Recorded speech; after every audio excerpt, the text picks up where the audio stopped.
Assalamualaikum warahmatullahi wabarakatuh. Berjumpa lagi dengan saya Bapak Hermawan Ardi Febrianto. Bagaimana dengan kabar kalian anak-anak?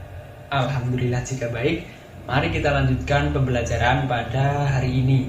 Nah, sebelum kita masuk ke pembelajaran hari ini, coba kalian deskripsikan gambar tersebut. Ya, betul. Gambar tersebut adalah gambar orang sedang membacakan atau menyampaikan berita atau yang dinamakan reporter. Siapa sih di sini yang tidak tahu berita? Pasti tahu dong. Nah, di dalam pelajaran bahasa Indonesia ada yang dinamakan teks berita.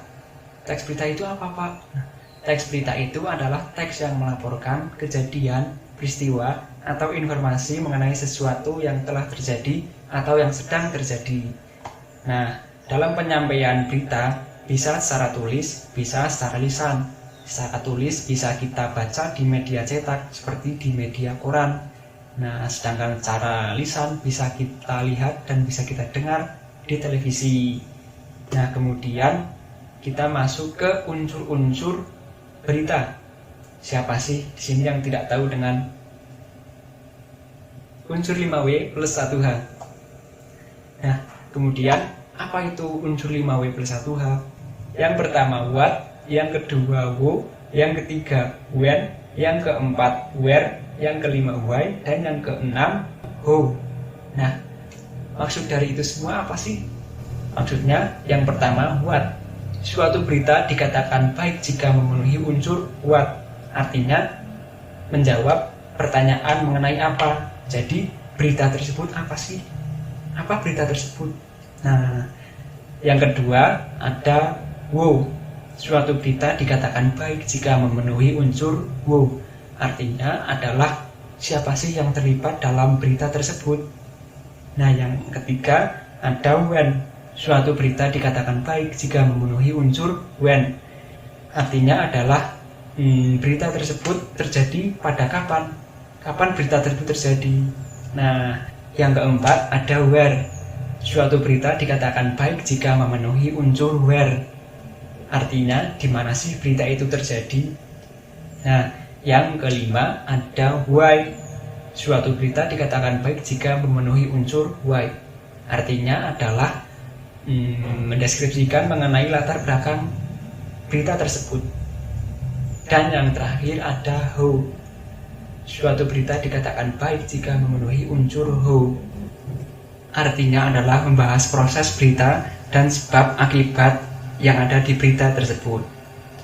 Nah, jadi untuk kalian yang ingin membuat berita harus memenuhi unsur-unsur 5W plus 1H. Selanjutnya ada struktur teks berita.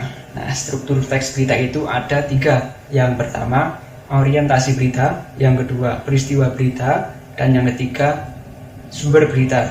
Nah, orientasi berita itu adalah suatu pembuka di teks berita. Biasanya membahas mengenai berita yang sedang terjadi di media.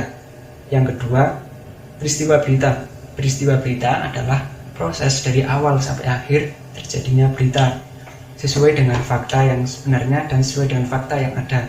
Yang ketiga, sumber berita. Nah, jadi tidak mungkin jika berita tidak ada sumbernya. Jika berita tidak ada sumbernya, maka bisa dikatakan berita itu palsu atau berita tersebut hoax.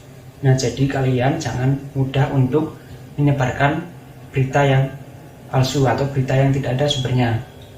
Nah, selanjutnya ada ciri-ciri berita.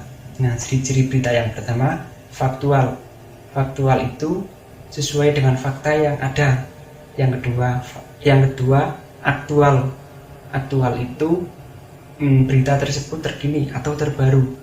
Dan tidak mungkin dong kalau membahas berita yang 5 tahun yang lalu atau 10 tahun yang lalu. Nah, yang ketiga ada unik dan menarik. Mengapa harus unik dan menarik? Karena untuk pembaca dan pendengar agar mereka tertarik apa yang kita sampaikan, apa yang berita kita sampaikan. Nah, yang keempat ada pengaruh bagi masyarakat. Nah, jadi berita itu ada pengaruhnya bagi masyarakat sebagai pendengar. Contohnya berita dilarang mudik. Nah, pengaruhnya adalah masyarakat dilarang mudik atau menaati apa yang kita sampaikan. Dari mana? Dari sumber berita. Dari mana? Dari sumber yang kita dapatkan. Nah, ciri-ciri selanjutnya ada objektif. Objektif maksudnya adalah berita tersebut tidak dilebih-lebihkan atau berita tersebut tidak sesuai dengan opini kita. Jadi berita tersebut sesuai dengan fakta yang ada. Dan ciri yang terakhir adalah bahasa yang sederhana dan komunikatif. Jadi dalam penggunaan bahasa harus sederhana dan komunikatif atau menggunakan bahasa baku. Agar apa? Agar bahasanya mudah dipahami. Nah, demikian pembelajaran mengenai teks berita tersebut. Mudah-mudahan apa yang Bapak sampaikan bisa bermanfaat bagi kalian. Demikian, Assalamualaikum warahmatullahi wabarakatuh.